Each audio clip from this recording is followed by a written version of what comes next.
Passion Harvest. Well, hello there, and thank you for listening to Passion Harvest, where we aim to inspire you to live a passionate life. My guest today, I'm so excited about. This is going to be fun with Stephen and Evan Strong. Stephen and Evan are trying to share our understanding of ancient Australia as having a rich past that started long ago. They have written a series of books on the subject and are passionate about sharing their message, in particular alien and UFO involvement in our past, present and future. I hope I'm going to get this right. They have spent many years living with the tribes within Bundjalung Confederation of Northern New South Wales and the Gumilaroi people of Northern New South Wales, and are guided by Kano, the Ramangeri tribe. Get ready for a really passionate discussion, and I'm sure you're going to learn a lot. I am as well. Welcome, Stephen and Evan, to Passion Harvest. I'm so excited. Well, thank you for asking to join you. And Evan is around in the corner. Hi, wherever you are. He'll come back. He'll pop in. I'm lurking in the shadows. So I guess my first question would be, since this is a show about passion, what got you interested in all these incredible sites? How did it start and evolve and manifest to these amazing websites?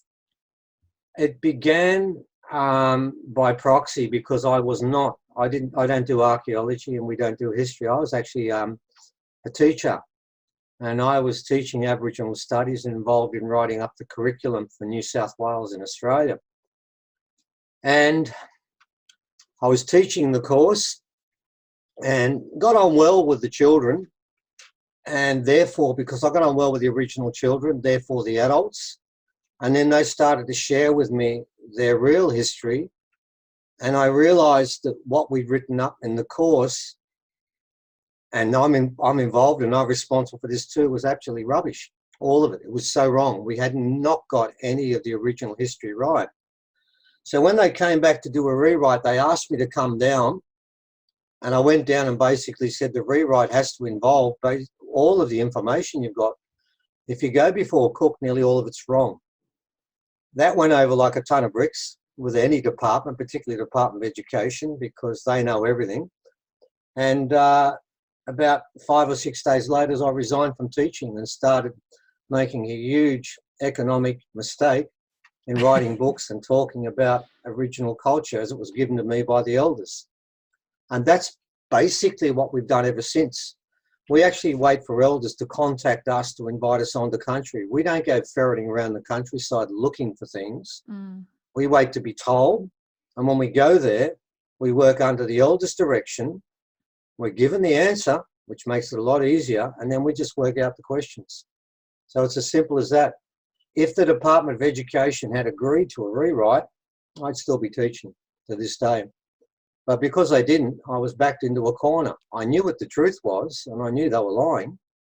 Not deliberately, but just because institutions can't see the truth. It's just part of the way they work. So we walked out of teaching, well, I did anyway, and went into the bush for a much lower income, but with many more truths. Wow. So you're basically rewriting or writing for the Aboriginal people or the Indigenous people, their history, that Yeah. as they know it, the stories that have been told and taken down for generations. Yeah. And That's what we did. they take you into the bush to show you specific sites, sacred sites and hieroglyphs that are significant to them. Yeah, absolutely. Every time. And when we go on country, we always do ceremony. I don't have any choice. My elder made that very clear, didn't he, Evan? Yeah. Extremely clear. Threat of death if I actually ever didn't do ceremony again. So we go on to country with ceremony first. Normally I take my rocks with me and we smoke ourselves and we let the spirits know we're coming. We approach it the old way, the proper way to go on to country. Most archaeologists go on to country after they've come out of a university and they've got a grant. They already think they know the answer, and they go on there with their clipboards, but they haven't learned how to listen. You've got to go into country and listen to the elders and keep your mouth shut. And the more you keep your mouth shut, the more they'll tell you. And once you've got that information, then you can start saying a few things, but you already know the answer. So yeah, we always go on to country, and I've got places I'm supposed to go to at the moment, one in Toowoomba and another one in Queensland. And again, I'm waiting for final permission before I do that. I wouldn't go any other way. Beautiful. And when you say country, you just mean out, so in the countryside, in the bush. Yeah, well, normally the bush we go into, Evan, it's pretty remote, isn't it? Yeah. Normally steep, no paths. No no paths. prickly trees, and you cut yourself to pieces. Sometimes it's at night. Oh, yeah, we've done that at night too, haven't we? Yeah, we go when they tell us to go, and we go where they tell us to go. But the places we go and see now, there's no streets and there's no cafeterias. And So how do you navigate, though? How do you navigate to the places, or someone guides you? I couldn't navigate it. There's a standard joke with me when we go in the country. Yeah. Every now and again, people decide, I'll just follow where Steve's walking. No, that's the surest way to get lost. I've been to the carry-on list 40 times, and I still remember about the 38th time I took the wrong turn. So I have no idea where I am in the bush. The people around me do. I always go with people who know what they're doing, and I always go with original people. When I go into bush, I follow others. I certainly don't lead, because if I led, well, we wouldn't be here now. I have exactly the same problem, but I guess I don't go out country so much. I use Google Maps, but if I didn't, you can drop me anywhere and I seem to get lost. Oh, well, you do well with me. We go well together. We just walk in circles. Wow, fabulous. And I can't stop looking at those skulls you have behind you. What are they? Well, we're not ready for that one yet. Oh, no, it's any order you want to do it. No, I'm happy to go wherever you want. I know there's a couple of particular sites that I'd love to talk about depending on the time frame. Should we start with the ring from Atlantis, which I know is a very popular one, and you've got a lot to say about it, and I can't wait to hear more. Okay, well, I'll try and keep it brief because it is an interesting story, but we better make sure we cover it reasonably well. A lady rang me. Her name is Roz, and she's been an amazing backer. She's bought tens of thousands of dollars worth of rocks that were being sold on auction for us, and helped us a long time in many ways. And she rang and she said, I've seen this ring on eBay I want to bid for. And she asked me, what did I think? Well, I was wholly underwhelmed by the whole idea of doing rings. Yes, it was found in Australia. And yes, it was found 1.5 meters beneath the surface. I've spoken to Sean Oakes about that, the guy that found it, and that's legit. But a ring, we do skulls, we do rocks, we do engravings, we do all that sort of stuff, but we don't do personal jewelry in Australia because there's been no need to. So when she said she was going to buy this, she asked me, what did I think? I basically said, if you want. I couldn't see the point. Well, she bought it anyway. She felt she was drawn and was compelled to buy it, and she did. And then what happened was she had it at her place, and she told me something at the time, and I remember hearing, and it just went over my head. She said, the ring keeps disappearing and coming back days later. I thought, oh, yeah, okay, fine, Roz, yeah, okay, I can get that. And she said, it says it wants to come down to us. And really, that went over my head, because the concept of a ring, and she told me they actually ended up putting it on a table somewhere. Both her and her husband would put it there. They go away. It was gone and come back 2 days later. I thought, oh, yeah, okay, fine. I don't doubt this woman. She's never lied to me, but I just never understood it. So the ring turns up. She sends it to me, sends it in this black pouch, and it sits on a bench for 2.5 months. And I keep walking past thinking, okay, 2 paragraphs. Shouldn't be in Australia. Original people have stick, stone and bone technology. It's an amazing ring. It's got a compound of 5 elements. It's got shapes and marks on it no one's ever seen. That's 2 paragraphs. Nothing else. I just couldn't see what I was going to write about. Can I ask what the ring was made of? Well, I'm going to get to that now. Oh, okay. Sorry. Okay. No. I'm jumping ahead. I'm so excited. It's the proper question to ask. So then what happened was I decided, okay, one day I decided, yeah, I'm going to look at it. And I knew this, that Sean Oakes, this is what happened. He had gone to a place called Hill End, which is on 33 degrees south of the equator. It's where the biggest nugget in a gold nugget in Australia was found, and he bought this new metal detecting machine, and he and his mate were going to go gold prospecting on the weekend, which makes sense. Hill End would be a good place to go. And that night, him and his mate decided to celebrate, and they got drunk. They celebrated their prospective finds. And he woke up in the morning, and I know this sounds a bit vague, but we're going to get to it now, and he decided He told me it was a whim, but I don't believe it was a whim. I reckon the ring actually called him. He decided to go up a hill that he knew there was no gold. They knew that. Everyone knew that. It was really degraded hill. It's surrounded by gold fields, but there was no gold on this hill, no tracks up there, no reason to go up there. But he just went up there to make the thing go and probably to clear his head because he had a hangover and he wasn't feeling great and he knew he had 2 days' work. So he's walking up there and he gets a reaction. And he digs down and digs down and digs down a metre. And there's still, and he puts the thing over and it goes off again. He thinks, why am I doing this? There's nothing there. And finally, 1.5 meters down, which is 10, 20,000 years at least, he finds this ring and it looks like gold. So he goes and gets it assayed.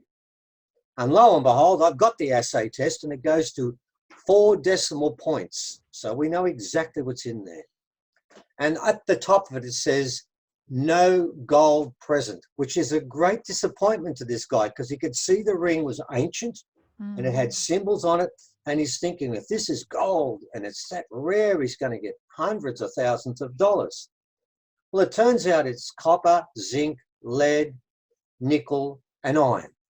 Okay, and that's what it is. And that's in that rough order, copper first and zinc second, then the other 3 trace elements, which are much lower.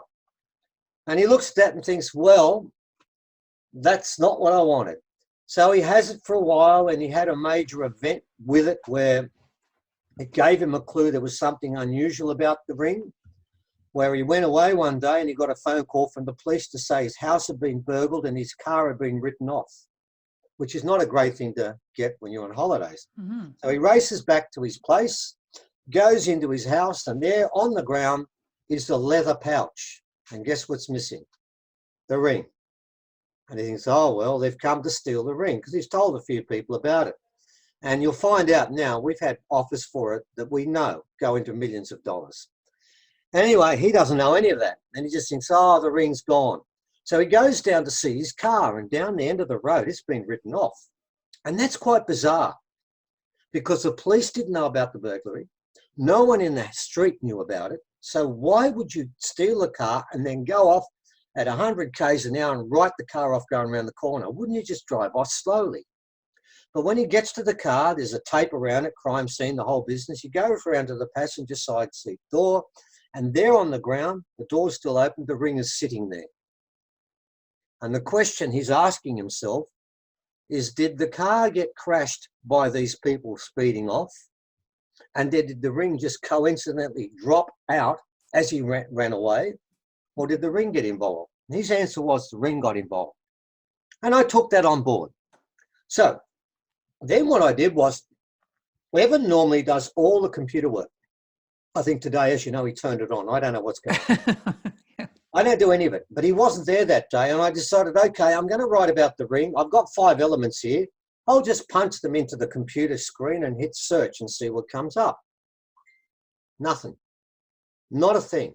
Not a scientific paper in the world has these elements in this order. Nothing anywhere. And there was only one hit, and it was under Wikipedia. Now, Wikipedia is written about us, and I can tell you now it's not very nice what they've got to say to us, is it, Evan? Oh, yeah. And I figured, Wikipedia, right, the source of all left-wing information, I won't bother looking. So I kept looking for a while, and finally I went to it.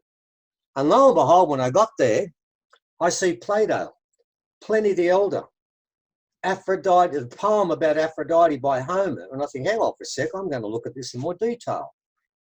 And I find that it's got a name, and it's called orichalcum. And the 5 elements are exactly the same elements we have off that readout. And I thought, hang on, this is getting a bit more interesting. And I read about orichalcum, and it's only found in Atlantis. Now, up until this day, we have never written about Atlantis, nor have we taken any interest in it. So we're not flogging the Atlantis story because we weren't interested in it. It meant nothing to me. I thought, Atlantis, well, I've heard of it, but there's no actual proof of it. And hang on for a sec. If this ring is from Atlantis, then there is proof. This is the first concrete proof it exists. That's So a scientist in you a coming bit out. more. Yeah. So we find out that orichalcum was Aphrodite's special ring, and it was devoted to her, or that particular substance was devoted to her.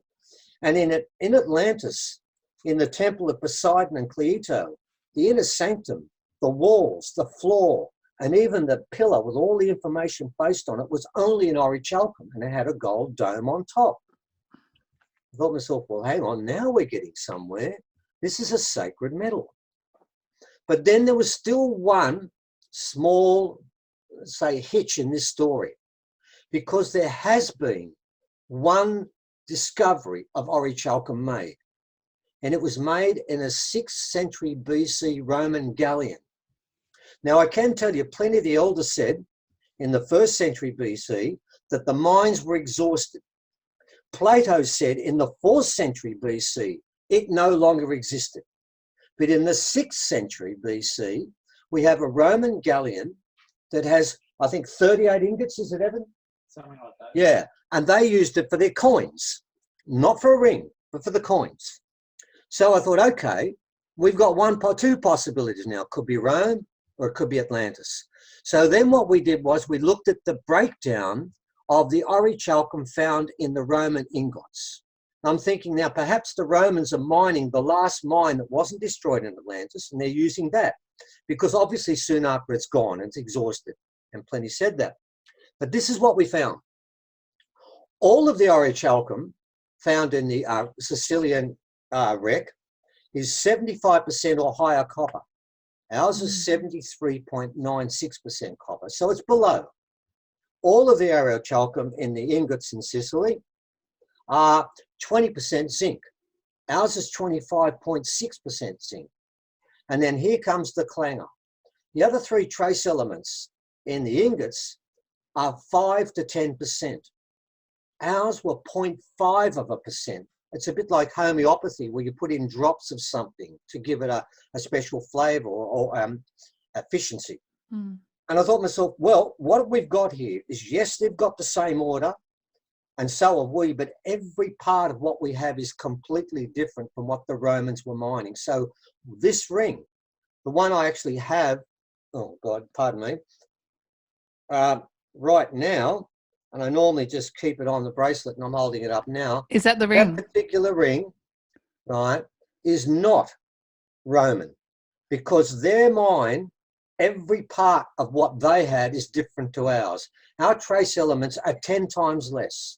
We have less copper than any of theirs and more zinc than any of ours. So yes, they are both orichalcum because of the components, and there is no mine anywhere on the planet that has this ore anywhere. It has not been made since 6th century BC, but this is not Roman.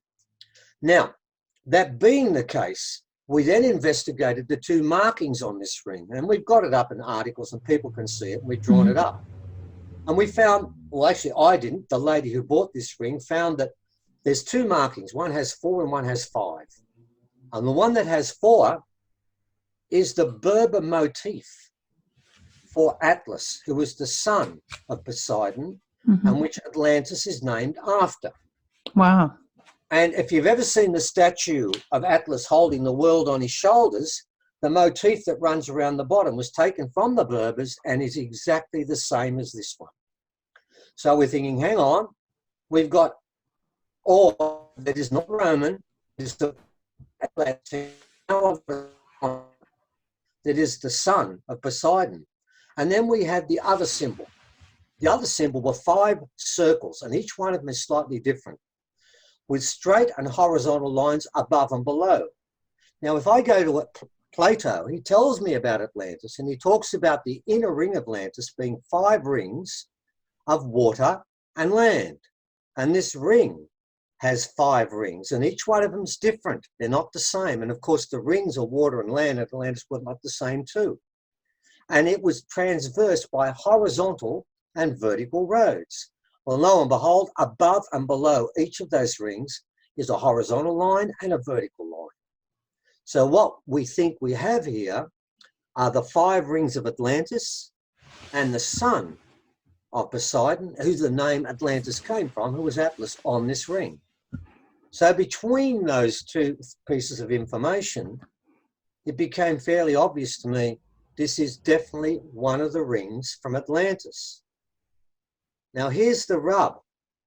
Now that I'd had my first success on a computer ever, And that would be true, would it not, Evan? Yeah, pretty much. Normally it's chaos. I go into a computer and I can make a breakdown really easy. I just press buttons and all goes wrong. I thought I'm going to go back in for a second one, and I'm now going to type in Atlantean rings to see what I get. And I did. And this one really blew me away. And I don't think most people know this either about Tutankhamun's tomb. And remember, Tutankhamun's tomb, Khufu's son, these are supposed to be sons of Khufu who came to Australia. So there's a strong link here all of a sudden. I find out there is another ring of Atlantis that's written about. And it was found by a French archaeologist, Marquis d'Agrain, in 1860. And I don't know why he called it an Atlantean ring, but he did. I have no idea why.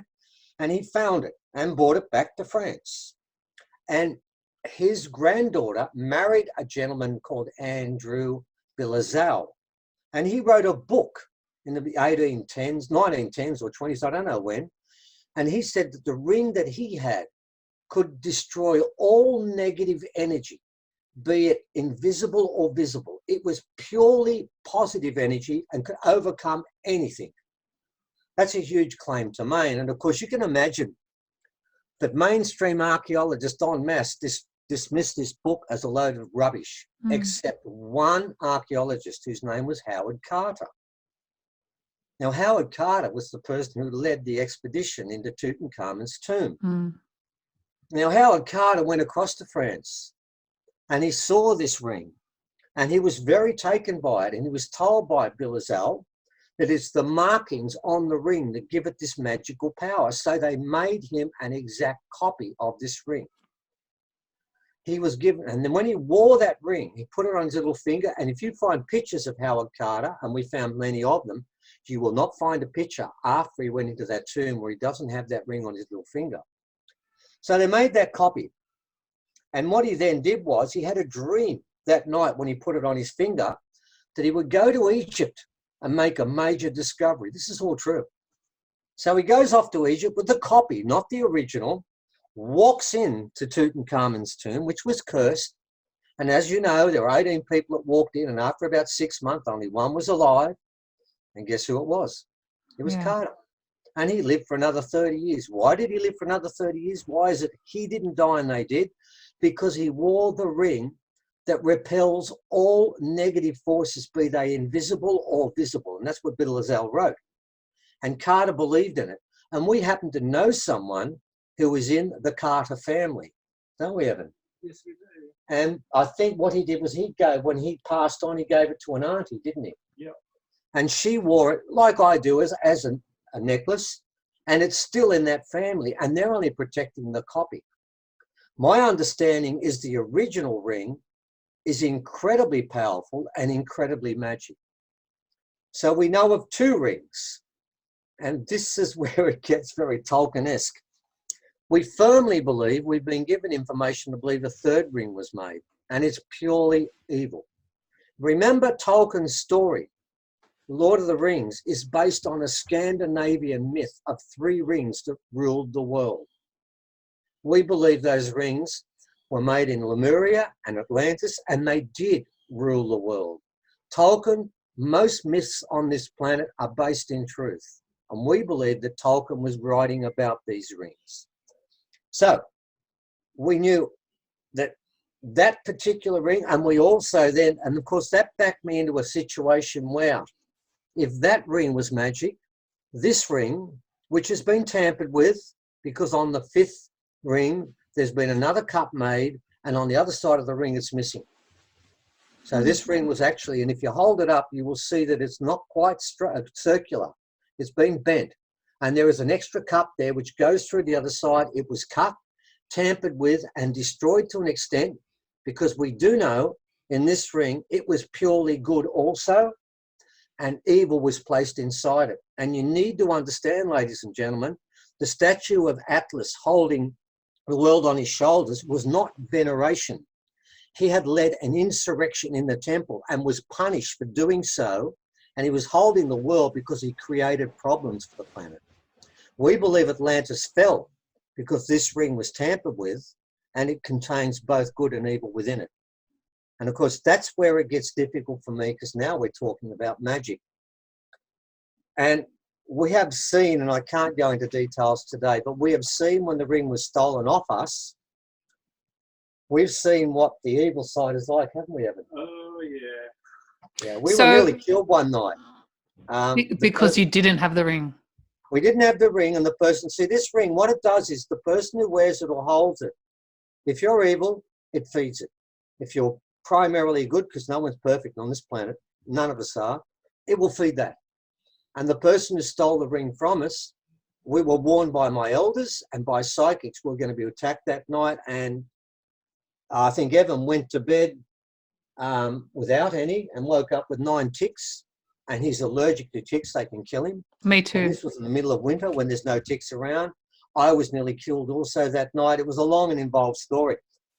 The moral of this story is what I was found was when I had the ring to begin with, and I found out the story about what happened with Bill Azal and Howard Carter, it became obvious to me that all 3 of these rings were magic. And now I had to prosecute that case. But to do that, I actually challenged the ring the first night I had it when I realized what it was. And I said to the ring, primarily, I'm not going to ask again, but if I'm going to say that this ring is magic, you as a ring, if you're magic, you have to do something to me that night to prove to me that it is magic. And what happened that night, I put it on this string, the red string, because that's the color it's supposed to be. I put it on my chest and laid down, and within 5 seconds of laying down, I had this pulsation of energy like a wave that went through the whole of my body. And every 5 seconds, it kept doing it. And it went on for about 30 minutes. And it would count to 5 and it would do it again and again and again. And after half an hour, I took the ring off. I said to the ring, I don't need any more evidence now. I now know your magic. My only question was, could it affect others? And could it affect people over a distance? And I can tell you that's the case also. So what we now have is a ring buried in Australia, taken from Atlantis. We think originally it was made in Lemuria and the markings were put on in Atlantis. The ring was destroyed, not destroyed so much as left open so that if someone with poor intentions wears this ring, they'll get what they want. They'll get exactly what they want. It does manifest and it does create energy of itself. And it's sort of difficult because I am basically a scientist and I write most of our articles in a scientific manner, and I find it very difficult to go down this path, but I don't really have an option. We feel it has a reason why it was found now and why that gentleman decided to go up that particular hill and turn his machine on. Not because it was just a wild fancy and a whim that he decided to do, because the ring put that thought into his head. And we believe this ring has been called back into circulation because it has a journey that was thwarted way back, but still wants to complete that journey. So we think that's why the ring is turned up now. And that's a very brief account of where the ring is up to at this particular stage. Wow, wow, wow. I'm blown away. That whether you call it a story, I absolutely believe it, but it's quite incredible. Where, I mean, the first thing that comes to mind is, so we know where you've got one ring, there's another one apparently in France. Where's the third one? Oh, I can tell you that. That's the easy part of this equation. The ring in France is not turned on. You see, you have to give them ceremony. Sacred objects must be given ceremony to turn them on. They just can't be stood there and say, do tricks. Okay, it did a party trick for me. It's done a few party tricks, and we've seen that. Okay, we haven't got the time to go over now, but we've seen that. But those 2 rings together, the other ring is purely good. This ring, under the right conditions, could be more powerful because it understands both sides of the equation. I've had psychics tell me exactly the same thing. Don't take the evil out of this ring, but make sure no one evil wears it. The third ring is being worn. Now, I can't describe what the person looks like, but I can give you some clues, and I can give you a couple of words that will give you a fairly good idea. Think of someone that's incredibly rich, that has no respect for the planet, is more than likely 99.99% reptilian, as part of the Illuminati, and is the one that sits on the desk that runs the show. They'll be wearing this ring. And we believe this ring has been worn consistently since Atlantis fell, around 12,000 years. And that is why this planet, this time around, from the very beginning, it's been under warfare. I taught history, geography in high school, and I can tell you now, when you teach history in high school, you teach them about wars and occasionally about people who think of brilliant things, who get persecuted and release their information after they're dead. But most of our planet for the last 10,000 years has been in constant warfare. Why? Because the evil ring has been sung up, and the beings that have that ring know how to use its power and harness its power. And yes, doesn't that sound like the Ring of Mordor that Tolkien spoke about? Absolutely. I will say again that Tolkien sourced it on a Scandinavian myth that was based on the truth of three rings that did rule this planet.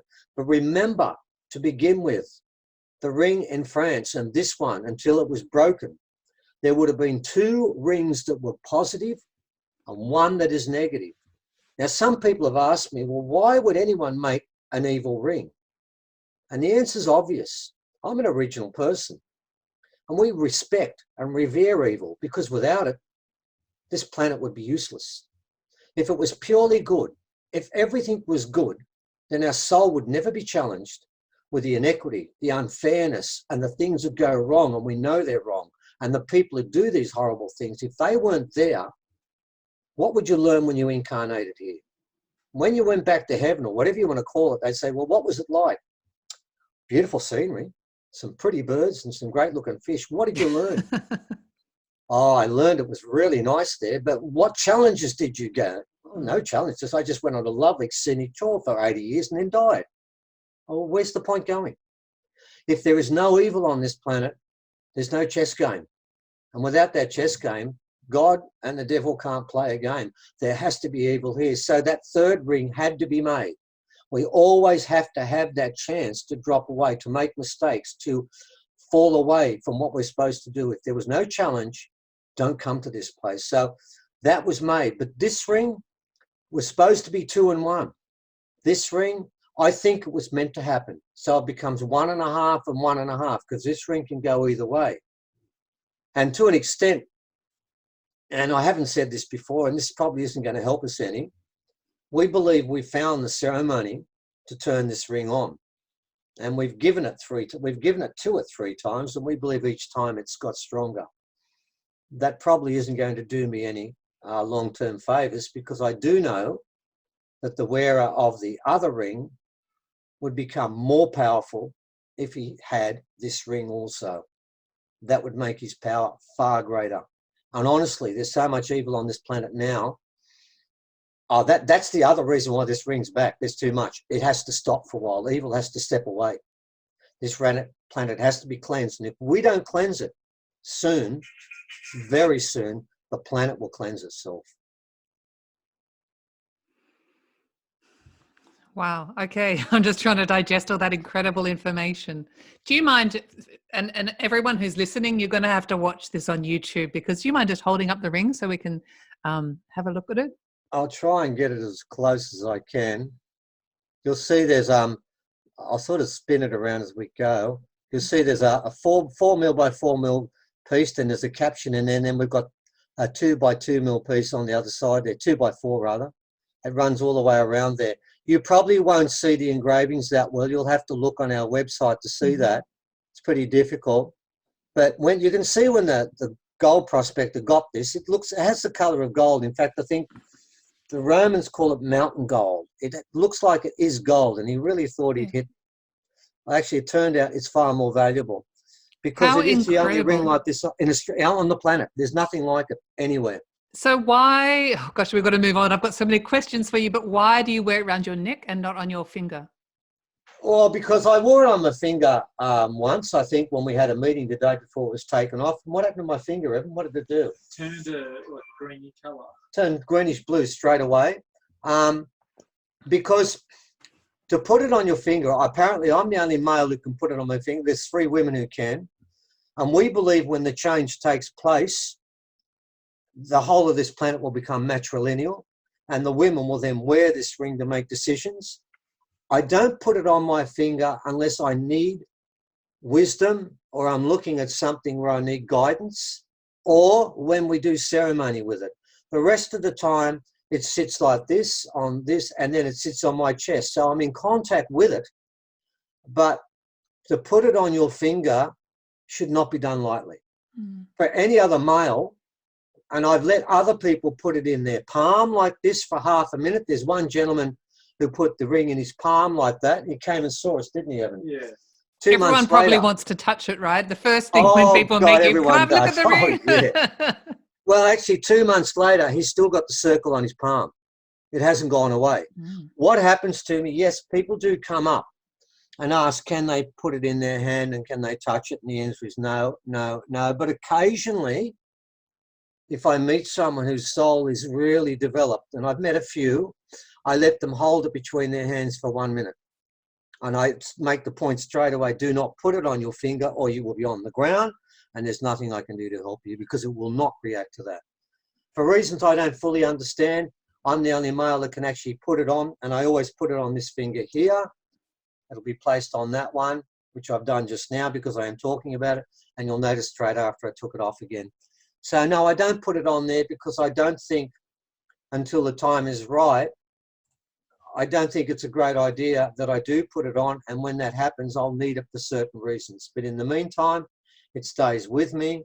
And as I said, I know 3 women who can actually put it on their finger. I saw another woman put it on her finger against my wishes. That didn't end up well, did it, Evan? No, it didn't. Where are you, That Evan? ended up poorly. Are you hiding? I'm just off camera because otherwise we end up having to sit in each other's laps. Oh, okay. That's not a good thing. I mean, he's my son, but we don't sit in each other's lap. So no, we're just very careful with it. When I'm doing ceremony, yes, we have a few things to do, and it goes on your finger for 9 minutes at the end of it. And that's about as long as I've ever worn this ring.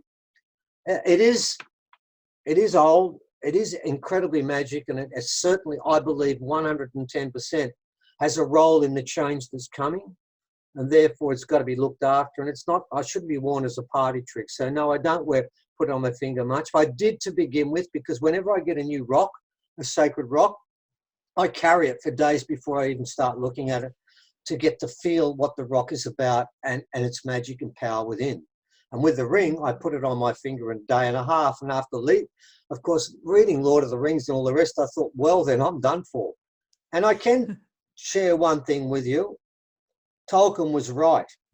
We saw it with a person who put the ring on that shouldn't have had it and stole it off us. It is incredibly possessive and does take over the person who's holding the ring. There's absolutely no doubt about that. And I'm not going to go into the reasons why I know it's the case. Sure. It certainly has taken over me, but I'm okay with that because I know which half of the ring is taking over me. I know what the evil part is like. It's made its voice clear to me many times. It constantly makes suggestions to me, and I ignore them all. So it's not quiet, but I believe I can get the balance right. And we are giving it ceremony, and that ceremony does not honour the dark side of the ring, it honours the light side of the ring. And we're making the light side of that ring stronger and stronger each time. Wow. Well, thank you for sharing that. That's a pretty incredible story. I guess moving on, it might relate to the engravings in the caves at Gosford, the 300 engravings. Yeah, it does. There's a site at Gosford. It's about 5 k's out of Gosford. There's 3 walls there, and they have about 300 engravings, and quite a few of them. On the first wall, in fact, I have a manual of Proto-Egyptians. It's the earliest form of Egyptian hieroglyphs called Proto-Egyptian. And we know the story there about 2 boats of Egyptians who came, and their boats were shipwrecked, and they'd been beaten up by original people further down the line. And they came here and left their story on one of those particular walls. But on the other 2 walls, on that first wall, it's about 89% Proto-Egyptian. But on the other 2 walls, which are far more detailed, the Proto-Egyptian's only 44%, so it's not Egyptian. We believe it's part of the first language, which is original, Australian original. And we believe that the original people had a language way before, a written language way before anyone else. And the Egyptians learnt the hieroglyphs in Australia. And they took that back, that Proto-Egyptian, which they learnt there, and then took it back to Egypt and started their form of hieroglyphs. I know that's rather radical, but that is our belief. And Can I ask, when you say original people, what are you referring to? What does original people might know that word as Aboriginal. Oh, okay. But we don't, a lot of original people don't call ourselves Aboriginal, because ab is a prefix which is negative, as in abhorrent, abnormal. Okay. And we believe the original people are the first people, and many original people, it's not my call, many original people call ourselves original, being the first people. We are not ab anything. We are original people. Okay? So we believe that the original people had this knowledge, and the Egyptians came and learnt it and then took it back. Sure, they knew about, from the Atlanteans, they knew about pyramids and all that other stuff. But when it came to magic, they came here to learn off us. So we believe that those walls there, one is a story about two sons, Nefertari and Nefertari, sons of Khufu, who came here, and one of them died here after going 2 seasons westward. And of course, Carryong is on 33 degrees, and the ring was buried at a site in New South Wales that's also on 33 degrees. And I was sharing with you before we started, there's one glyph there, which is a glyph of a woman. Now, we've had quite a few psychics. I've asked psychics, because I've done all the science, and I had to go and ask psychics because I want to do magic. And science doesn't acknowledge magic. So I have to go to people who acknowledge magic and understand it. And all of the psychics have been telling us the same story about the ring being brought to Australia.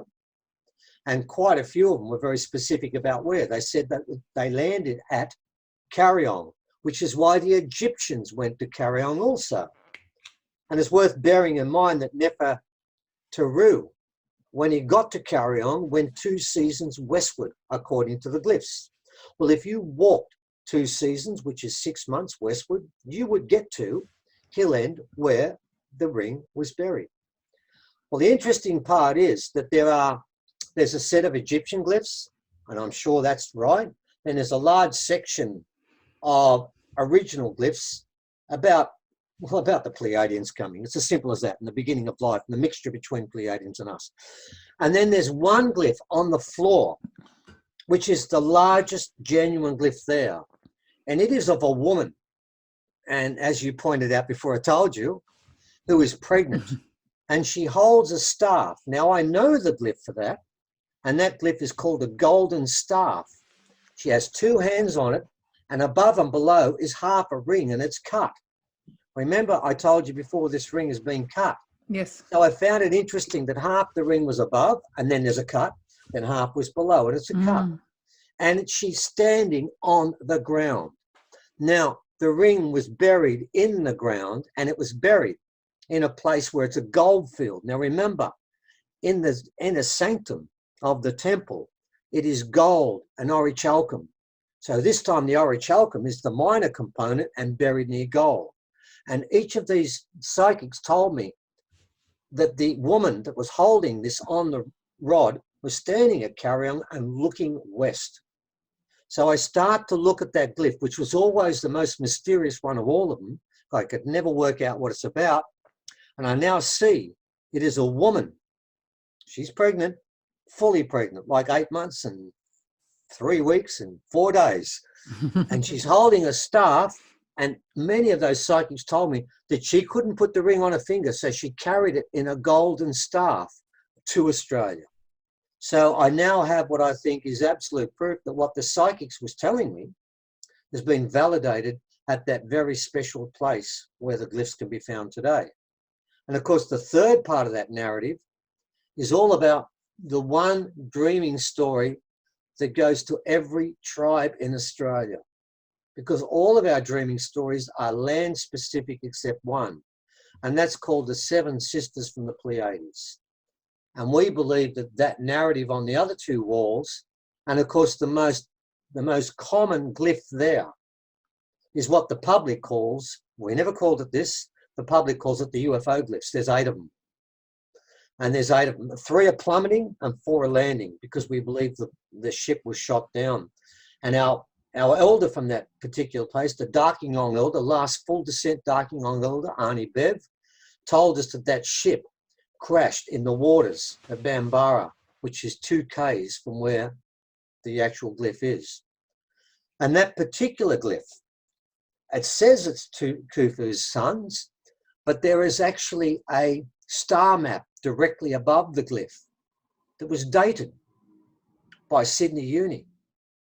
And it was dated to be 2500 BC, which works out to be 4,600 years ago, which is the time when Khufu was alive. So you try and explain to me how you can get those sorts of coincidences at that particular place, and then tell me that, as some said, it was done by uni students, and some other people say it was done by a deranged, intellectually handicapped Czech, and other people say it was done by hippies and all this sort of stuff. Nobody knew about Proto-Egyptian until about 25 years ago. So I don't know how they would have known about it. It was only just discovered in Egypt. And apparently people in Australia knew about it before they knew about it in Egypt, which is rubbish. That particular site is incredibly sacred, and it's got 3 stories in there we know of. The stories of the Pleiadians coming here, the stories of the Egyptians coming here, and the stories of the ring from Atlantis coming here. And they all went to a place which is 33 degrees south of the equator. So there's a coincidence there, which I don't think is coincidental, but entirely intentional. I've got goosebumps so many times during your conversation. So it definitely sounds right to me. Amazing, amazing. What came to me is that the woman who was holding the stuff with the ring, she couldn't wear it because her fingers were swollen from the pregnancy. Well, that could be right. We just knew she couldn't wear it because it could be that, as well as because at 8 months, because you've just seen the stomach, she's just about to give birth. That's a definite.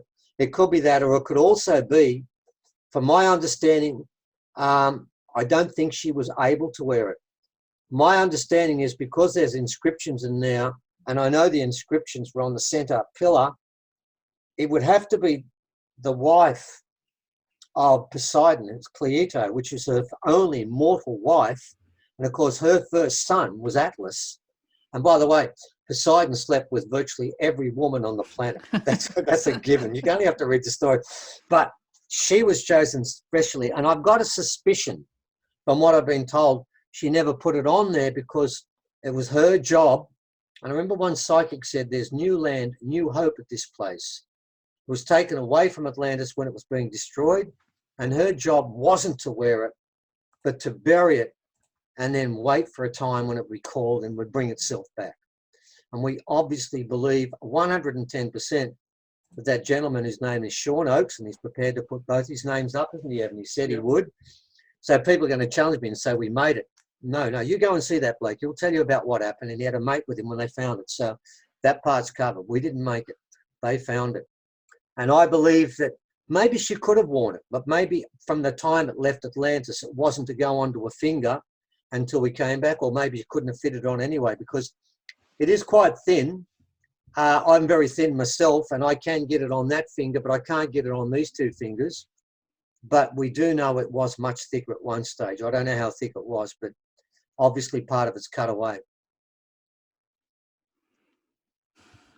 Okay. Do you have time for a little bit more, or to move on to something, one of our other subjects? Well, I thought that maybe there might be a chance to talk about there's 3 things out the back there. Love to, I'd love you to continue. It's just absolutely fascinating. Sure. Well, actually, it's interesting because my ring spends a lot of time, because we actually have the actual bones of that middle one there. We have it in another part of the house. And this particular ring spends a lot of time on that particular skull, which is the original skull, and many of our rocks. The story with this one is we've been to another site where we saw a complete face and skull and skeleton of these beings. And here, this is a second site that someone else found, and they gave us 8 bits of bone, which were stuck together. And I'm going to hold it up to you. And what you're going to notice about this being is very simply, compare my forehead with the being that you're looking at. Yeah. You'll notice there's a slight difference. It doesn't have one. It's very, very, from the eyes to the head, it's very narrow. There's the highest point, which is about 1/2 centimetre. Now, what we found is, I've seen the original face of this, and I knew straight away, this is wrong. This is not like us. Now, we've had people who've done this and put this together, and I want to show you now. I think that he's actually given it too much of a forehead, but I'm prepared to put up with that. First thing, I want you to look at the eyes. Now I'm going to hold up next to a Homo sapien, and I want you to compare the two, and you're going to notice some big differences. Much bigger eyes. Notice the shape of the nose. The Bigger eyes nose. are 46% bigger here. Now watch this at the back. Look how the skull goes, and compare it to this one. It's You'll flat. notice the back. The thickest part is right at the back. It's a flask shape. Yeah. Now, you'll also notice, if we're going to hold it up this way, notice the top there. You have a depression between your eyes. This doesn't have one. Look where the nose starts on this, right up higher. There is nothing about this being that is like us today.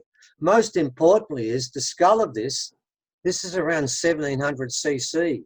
This is Homo sapien sapien, what we call wise man. Mm. Look at the difference. This skull is much bigger. This is 1300 cc. This is 1700 cc. That's a big difference, a huge difference. Huge. At the other site we went to and I worked on, and the government tried to put me in jail in quite a few times. I have many letters about that. The two front teeth were taken out. And that's the same burial initiation ceremony that took place at that place today. Now, we know that that one was about 60,000 years old. This one could be much older. But there's a couple of things about these beings that don't make terrestrial sense. Number one, it is far smarter. Number two, its eyes are 46%. The eye sockets are 46% bigger than ours. Mm-hmm. If it was walking around the countryside, it would have to have permanent sunglasses on because they're too big. You just get blinded. Your eyes are too damn big. It would become overwhelmed. It would only come out at night. But the biggest problem is this. On the first burial site, there was a femur bone and a humerus bone laying on the ground. I never dug in. I just worked with what was exposed. And I picked up the humerus bone, which is from the shoulder to the elbow, right? And you and I and most people are around 28 to 30 centimeters there. Mm-hmm. Some of the basketballers in America, they might be 32, right? The gibbon, which has got the longest arms of any primate, has got 35. This bone I picked up, I couldn't find the elbow joint, so I know it was at least 3 or 4 longer. It measured 43. That means that it's going to be somewhere between 47 to maybe 50 centimeters long, and ours are 30. And I thought to myself, hang on, I got a problem here. The problem was the thickest part of that bone was less than 1 inch. And that's the problem. Because nature makes an appendage, whatever it is, bigger if we use it. It doesn't make it bigger just for an appendage and something to look nice to hang down the side there but can't be used. What can you put onto a bone that is that thin and that long that makes it functional and powerful? The answer is nothing. It doesn't make sense.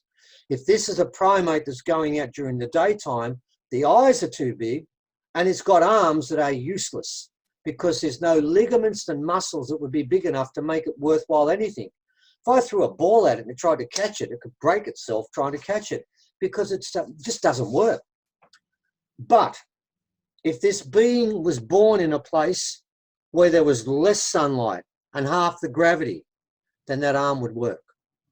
But if nature has made this thing, now we found 4 of these skulls, not 1, which could be a mutation, not 2, which we've seen, but 2 others. And they are spread apart by 2,000 kilometers. So it's not a freak mutation, which is what people said we found the first one, didn't they, Evan? Yeah, they did. Oh, it's just some weird thing that's grown wrong. And when we kept finding them place after place with a nose up here and no forehead, and once we saw the 4th one, and we're still trying to get the 2 of them, and that's some fun. But what we've worked out is, no, this is a genre of being. But here's the problem, ladies and gentlemen. When I take back and show you this one here called Homo sapiens sapien, 1, 2, 3 sutures on it. All hominids have 3 sutures because Lucy had 3 sutures. We all did, because that's how our brain gets bigger. Because when you're a child, when you're an infant, your brain is infused. And because it's flexible, Lucy had 600 cc, we've got 13, because we can flex it up. That one there, the rebuilder said the same thing. They couldn't find that suture. It wasn't there. So this particular being, the one we've got, doesn't have 3 sutures. If it doesn't have 3 sutures, you know what it can't be? It can't be a sapien, it can't be a hominin. Well, is there any hominin that has no sutures or 2? And the answer is no. No, it can't be. That's not how it works. Well, it does here. And I've got to tell you, for a woman to give birth to this being with a skull like that at the back, with no sutures, yeah. Go for a cesarean, ladies. I would not do natural birth. That will hurt, because when you think you've got it out, look at the back. This is what's coming. Head comes Oh my first. God. But as it starts to come out, I'm going to tell you now, you're going to say, put it back. Let's do a cesarean. I'm not giving birth to this. You're very considerate. Oh, I thought about that straight away. No lady wants to give birth to that. We got kangaroos to give birth after 2 days. That's how every woman would like to do it. But my point is that because it doesn't have 3 sutures, and because of the whole structure of this being, my argument is it cannot be terrestrial. It just doesn't fit into any of those boxes. There's nothing about that face that is similar to ours. And I've made the point at many presentations. Think about what a cheetah looks like. Think about what an elephant looks like, and they all look the same. What about a golden Labrador? They all look the same. Think about humans. There are 7 billion on this planet, and none look the same. They can be sort of 1 centimetre to nearly 3 centimetres high. They can weigh 40 kilos. They can weigh 400 kilos. We've all got different eyes. We all walk differently. Some of us have got brown skin. Some of us have got black skin. We've got purple skin. We've got white skin. Our hair can be every type of colour, yet we're told we came from the same mother and father. It's a lie. It doesn't make nature's sense. Every other being on this planet, you know what they look like, and they all look roughly the same. There can be small variations, but you know what a golden Labrador looks like, because that's how they look. With humans, you can't give me one face because there are 7 billion of them, they're not the same. Now, if you take this being, which has got nothing in common with the other one, put them together, then you make the massive variation you've got. But if you take 2 of the same like this and you put them together, they're all going to be like this. They have to be, because that's your base. And every other animal on this planet obeys that rule, and we don't. And I feel what we found here is a Pleiadian. And then my elders tell me, the Pleiadians, all of my elders tell me, the Pleiadians came here and they bred with us. And many of my elders tell me, they are our brothers, our sisters, our uncles, and our aunties, and our parents. They are part of us. Now that makes sense. And that explains why humans come in every shape and form, and while all other animals don't. And that's why all of us are so different, because we come from a different genetic base, part terrestrial and part non-terrestrial. And then even within that, I myself am original, and I'm 4.7% Denisovan, which really means I'm 1/20th, not even sapien. So we mix with sapiens, we mix with Neanderthals, we mix with all sorts of things. And that's why we are such a dog's breakfast genetically. But most importantly, what people need to understand is it's not just the Denisovans. It's that being we've found now. And we found 4 of them.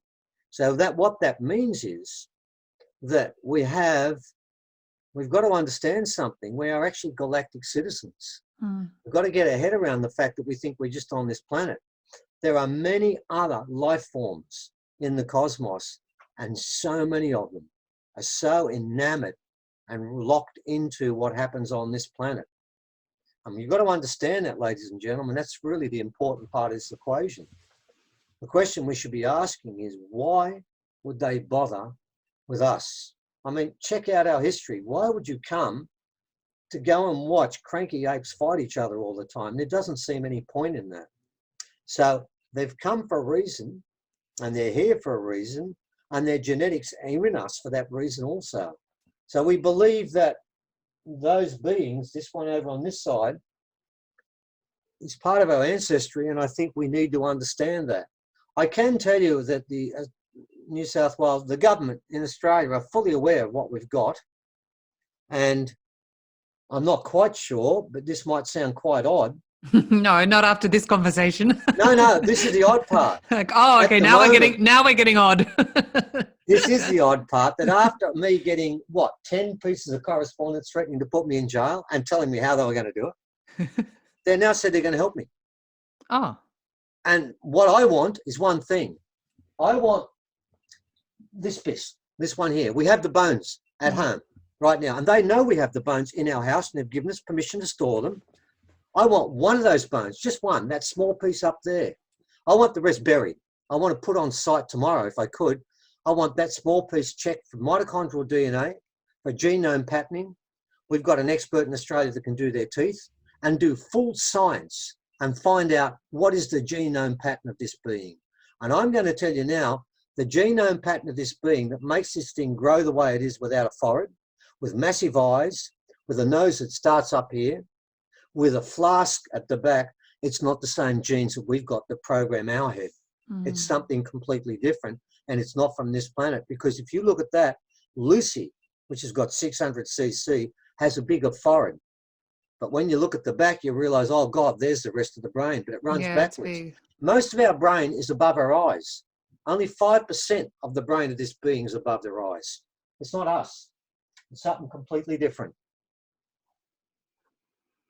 Okay, well, that's fabulous if they're actually going to help you do the testing for that. Oh, no.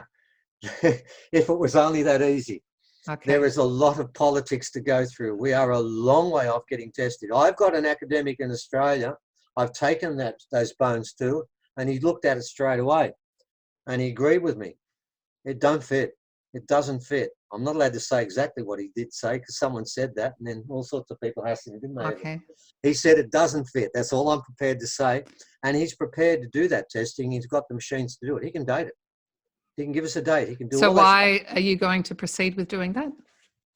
I would do it tomorrow if I could. Okay. I haven't got permission. I couldn't go through the reasons why. There are so many loops and so much hierarchy to get permission to do proper science. That's what I want to do. So who do you need permission from? The government. They can't give it to me yet. Why do you need permission from the government? Why? Oh, because there's other legal loops that have to be negotiated. At the moment, they can't be. Okay. And until those legal hoops are done, if I was to take the bones of that one there outside my house, I would be arrested. If I got them tested, I would be put in jail. It would be 3 years in jail and $1 million fine. I can tell you I know that for a fact because I've seen it written many times. And I won't do those things. Yeah, of course. I just didn't know that. Yeah. I want to do it with the government. I want to get it tested. I want to do proper science. And I've told the original people, we know where those bones should be buried. And I want to put them back there. But there are many legal loops here. And at the moment, as much as I'd like to do proper science to prove this is not terrestrial, and when the government saw that particular, when we got it made to this level, I don't know if that was the reason they stopped, because we actually got it made up. And we got it done professionally too, ladies and gentlemen, with experts in their field that they probably spent, 6 months doing this, didn't they? Yeah. Definitely. Lots of consultation to do this, and they looked at about 100 photographs from 4 sites to get this right. So, yeah, we did this properly with the scientists on site all the way through, and I want to stay that way. I want to get this done so no scientist can say the many things they say about us now. They just can't ever admit, well, you did all the proper science, therefore it's not from here. Well, where else can it be from? If you can't find it on the ground, you've got to look up in the skies. Well, you did say Earth was about challenges, so this is a little challenge for you along the way. Oh, there's plenty of challenges here, I can assure you. I've got a question that is kind of related. The head that you call Pleiadian with the large eyes and the very thin bones. How did you, if they came to Australia, or to this land, how did they traverse through the bush? The Pleiadians themselves. Or I'm not so sure they extraterrestrials? did. I'm not so sure they did, because looking at their physique. That's what I'm saying. It would be very hard, for them to move through the bush. Well, yeah, but we've got a feeling from some information I was given, and the fact that one of these skulls was found directly beneath where it was buried, and we think they could be what I would call cliff dwellers. They would have had long arms for scampering and climbing. We think they're cliff dwellers, and we feel that they came out at night. They couldn't have come out in the day much, because I think The eyes, that makes sense. the gravity would have been difficult, but particularly the sunlight would have been too difficult. We believe they still could have had some power in their wrists to climb. The limbs here weren't that important, but maybe the next limb would have been stronger. We've got a feeling, particularly because we do know, I think we've located that one place they lived was on a steep cliff. So I think, and I believe it was sort of like in a cave. I've been told about that. I've been told indirectly about the site where the skull from one of these fell.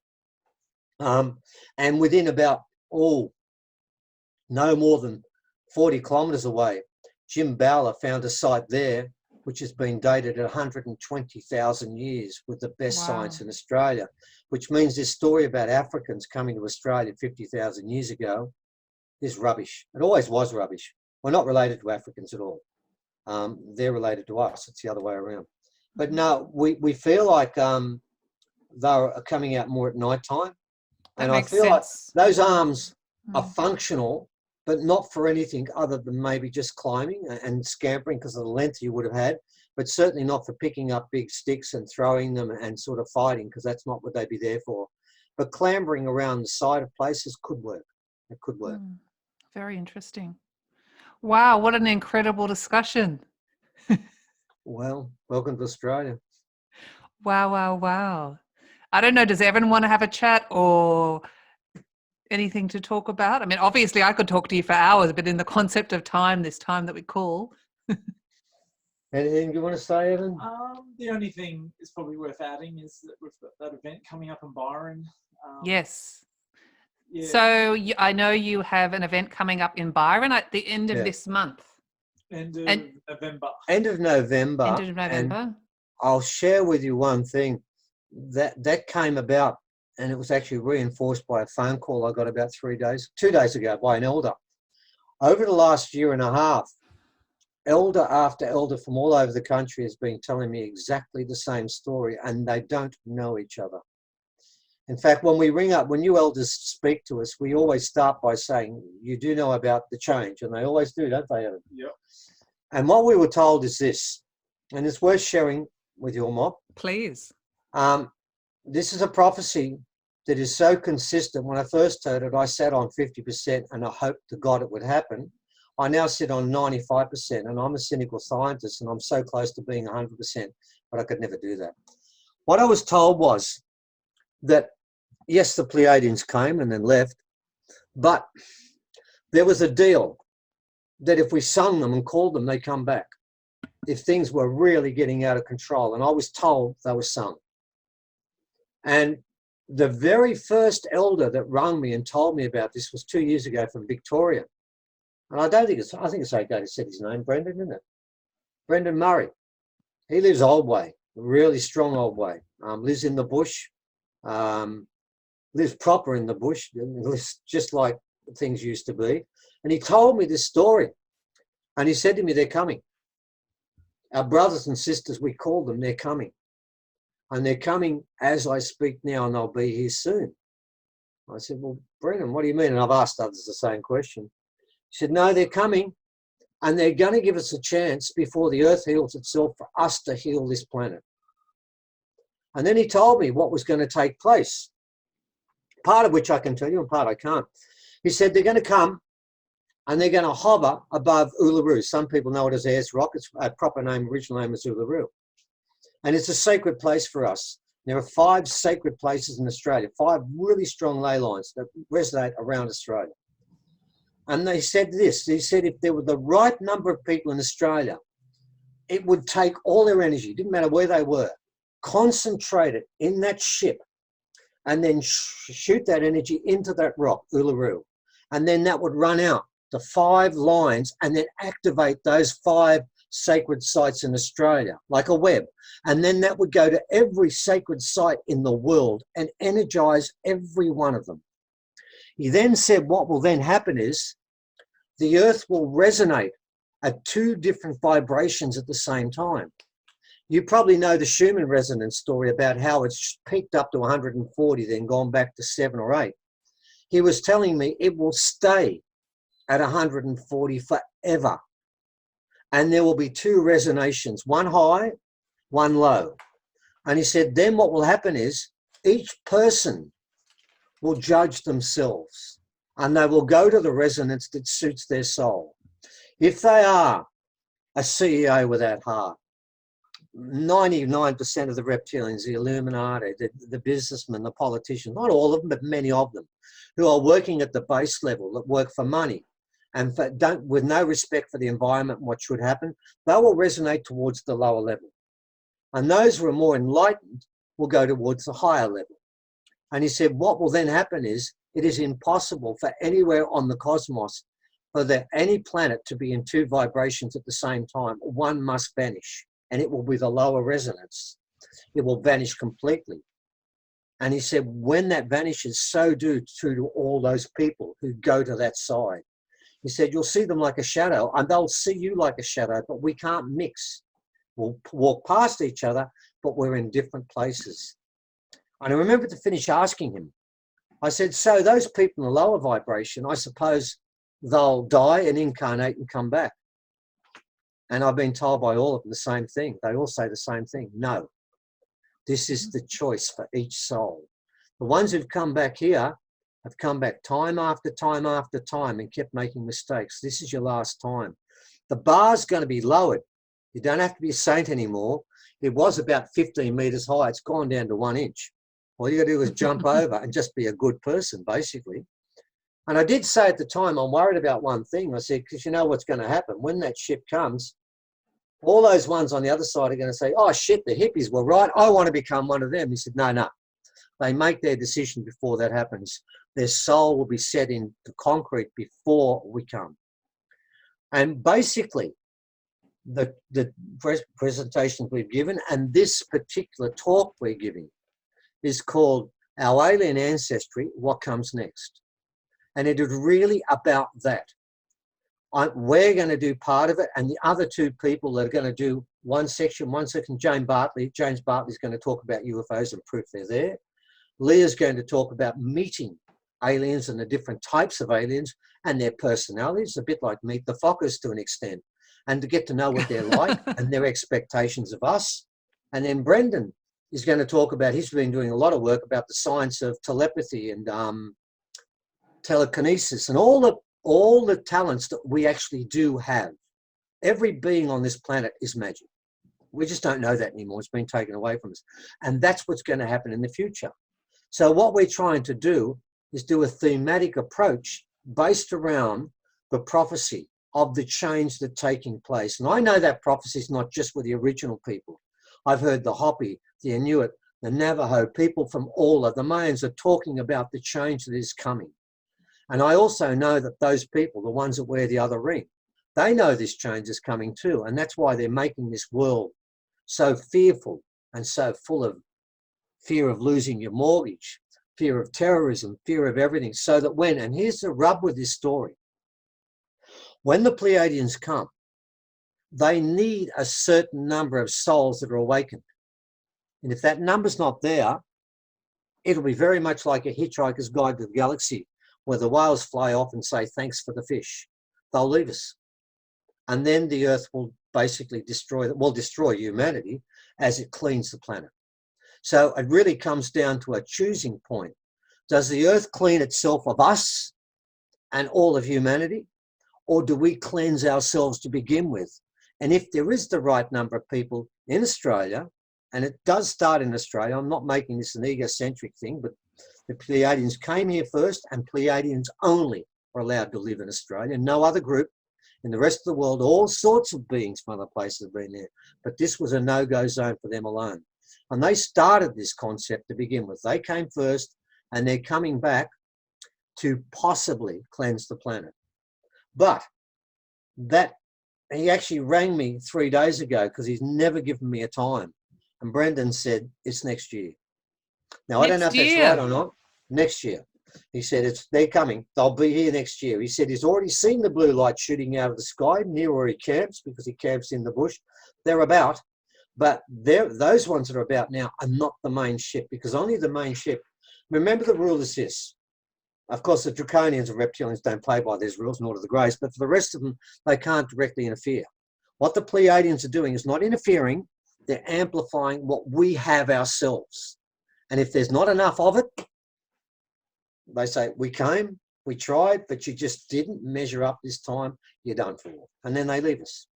So this is really an important time for humanity to stay spiritual and to believe, because as it stands now, I can tell you now, there's no way the mob in control are going to clean this planet up or leave it anything worse than what it is now and continue that way.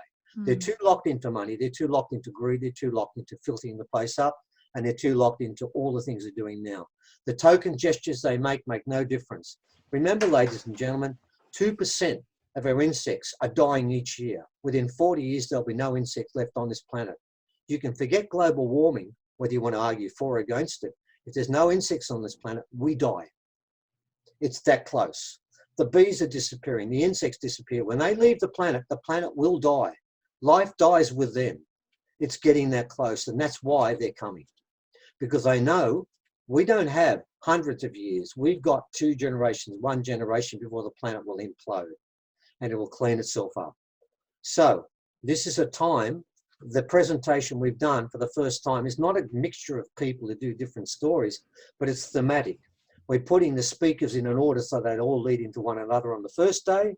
And on the second day, we're doing a workshop about the rocks, the sacred rocks, and their role in that change. And then I think Brendan is doing activating our mitochondrial DNA and meditation. So we're going to finish off very lightly.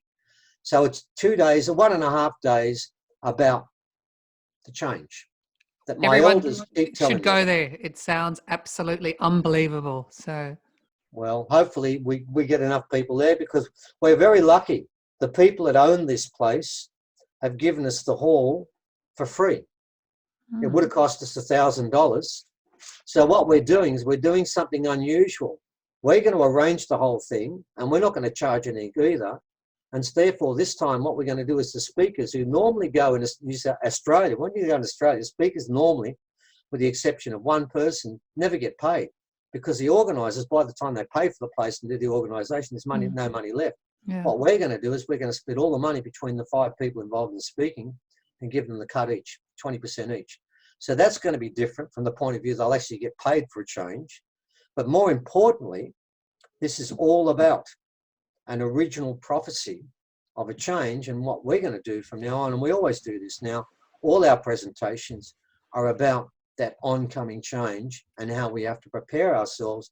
And what we tell all the people who come to our talks, you go out and everyone you see in the street that you know, your friends, your family, you get in their ear and you tell them there's a change coming. You've got to have faith and you've got to stay true to what should happen on this planet. Don't give up. Don't just fall into the trap that most people are. You have to believe that what we're doing is wrong and there's a way it can change. And if that's the case, and if we have the right number, we've actually been given the exact number, which was quite a shock to me. They're very emphatic it had to be this number. And it's quite a few. It's not 7 or 8, I can tell you that. We need a lot of people. So can you tell us the number, or? Not allowed to. Okay, no problem. There's a lot of stuff I wasn't allowed to tell, but I'm telling enough to let people know. No, I respect that. Let's put it this way. It's in 6 figures. Okay. Okay, it has to be in 6 figures. And some people have said to me, well, how do you get into that team? I said, oh, it's real simple. I said, all you've got to do each day is when you walk around, just have 2 words that resonate. Good intentions. That's all. You don't have to join a team. You can be in You can be a Christian, you can be a Buddhist, you can be anything you want. That doesn't mean anything, really. You can even be a bloody atheist. That's not the point. It's not about the physicality of who you're connecting with. It's your it's got nothing to internal. do with It's it. an internal. In some ways, atheists that behave well, I admire more than others who behave because they think they get a reward. They don't think they get any reward, but still behave well. It's not a matter of what club you join. It's whether every day, everything you do is with good intention and thought about what it does. Now, that good intention means that when you do something, does it harm another person? Does it harm the environment? Does it harm an animal? Does it harm an insect? If it does any of those things, then you must say to yourself, no, I can't do that. So you have to think about what good intentions mean, because we live on this planet. And if we harm the planet, we harm ourselves. If we harm things on that planet, then we harm them too. So it really is a matter of that. And if we have that right number, which does go into 6 figures, when they come, they can feed off that, they can amplify it, and they can turn the planet on, and then we'll resonate at 140, 150 all the time, and we will clean the planet before the planet cleans itself. Because if we don't do it, the planet will clean itself.